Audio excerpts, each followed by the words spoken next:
हाय दोस्तों, आप सबका स्वागत है आपके यूट्यूब चैनल भूतों की अनसुनी कहानियां। आज जो है कहानी मैं आपको बताने जा रहा हूँ, इसका नाम है मैं फिर आऊंगी। चलिए बढ़ते हैं आज की कहानी की ओर। राजीव देखो नवीन, मैं एक बार फिर कह रहा हूँ कि वह लड़की कल मेरे साथ थी।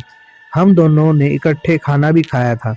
नवीन, बस करो, बहुत हो गया। ज्यादा लंबी लंबी मत हाका करो। दिन में सपने देखना छोड़ दो। वह कोई हवा तो नहीं जोड़ गई?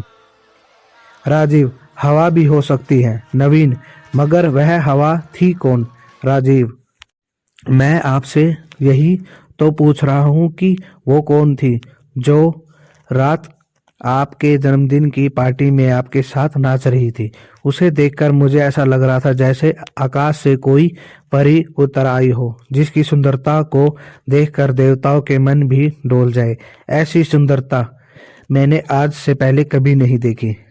नवीन, अब तुम उसकी सुंदरता का बयान करना बंद करो और उसका नाम बताओ। राजीव, उसका नाम चांदनी है।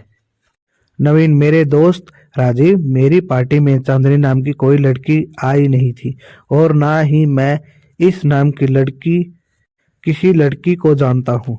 राजीव, हाँ मैं समझ गया, आप उस सुंदर लड़की के बारे में मुझे बताना नहीं चाहते। खैर छोड़िए, आप बताए या ना बताए, मैं उसे ढूंढ कर ही रहूंगा। नवीन, राजीव तुम बिल्कुल गलत सोच रहे हो, ऐसी कोई बात नहीं है।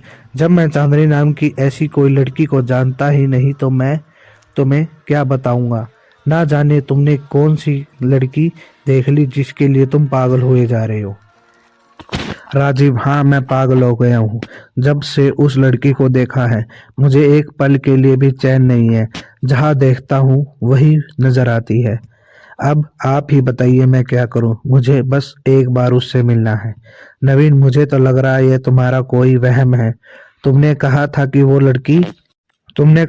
वो लड़की पार्टी में मेरे साथ डांस करी थी। अगर कोई लड़की मेरे साथ डांस कर रही हो तो क्या मुझे दिखाई नहीं देती? राजीव, वहम और मेरा नहीं, ये नहीं हो सकता। जब मैं उस लड़की को ढूंढकर आपके सामने लाकर खड़ा कर दूंगा तो तब तो आप मानोगे। नवीन, अरे यार राजीव, तुमने क्या लड़की लड़की की रट लगा रखी है? अगर कोई लड़की थी भी तो वह रात में आई और रात की तरह गायब हो गई। अब उसके पीछे मत भागो, भूल जाओ उसे। ना जाने कौन थी वो, कहाँ से आई थी जो एक रात में ही तुम्हें पागल कर गई। राजीव, मैं उसे चाह कर भी नहीं भूल सकता। मैं उसे हर जगह तलाश करूंगा, कहीं तो मिलेगी। काफी दिन बीत गए। नवीन और राजीव की मुलाकात अब बहुत दिनों से नहीं हुई थी, क्योंकि ना जाने कितने ही महीनों से राजीव चांदनी की तलाश में पागलों की तरह यहाँ से वहां से भटक रहा था। लेकिन चांदनी का अभी तक कोई अता पता नहीं था। पता चलता भी कैसे? राजीव के पास ना उसकी कोई एड्रेस था और ना ही चांदनी के किसी दोस्त से मिला था। अभी वह चांदनी के ख्याल में खोया ही हुआ था कि उसे कोई आवाज सुनाई देने लगी। वह और ध्यान लगाकर उस आवाज को सुनने लगा जिस ओर से वह आवाज आ रही थी। उस ओर कब्रिस्तान था। कुत्ते उस आवाज को सुनकर बेतहास भौंकते जा रहे थे। राजीव भी कुत्तों की ओर देखता तो कभी कब्रिस्तान की ओर, जहां से डरावनी आवाजें आ रही। राजीव उन आवाजों को नजदीक से सुनने के लिए इरादे से कुछ डरा और सहमा धीरे धीरे कब्रिस्तान की ओर बढ़ने लगा। वह करीब 20 मीटर की दूरी पर पहुंचा था कि उसने कब्रिस्तान में कुछ ऐसा दृश्य देखा जिससे कि उसकी दिल की धड़कन तेज हो गई। वह पसीने पसीने हो गया।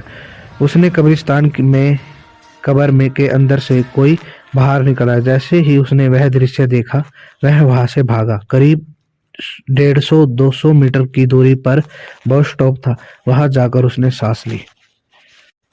राजीव खुद से ही बातें करने लगा। बाप रे बाप, यह क्या था जो अभी मैंने देखा? ऐसा कभी हो सकता है क्या? कोई मुर्दा कब्र से बाहर कैसे आ सकता है? कितना भयानक दृश्य था वह। और मगर वह मुर्दा मुझे देख लेता तो? यह कहते हुए राजीव की सांसें 5 से 10 सेकंड के लिए थम गई थी। बस स्टॉप में वो अंदर जाकर बैठ गया। ना जाने कब कब मैं उसकी आंखें लग गई। आँख खोली तो उसने देखा कि उसके सामने चांदनी बैठी थी और उसकी आंखें बंद हैं। वह धीरे से उसके पास गया और उसके कान के पास फुसफुसाया, मैं ना जाने तुम्हें कब से ढूंढ रहा था। आज मेरी तलाश खत्म हो गई चांदनी। यह सुनकर अपनी आंखें खोली और कहा, कौन हो तुम और मुझे क्यों ढूंढ रहे हो?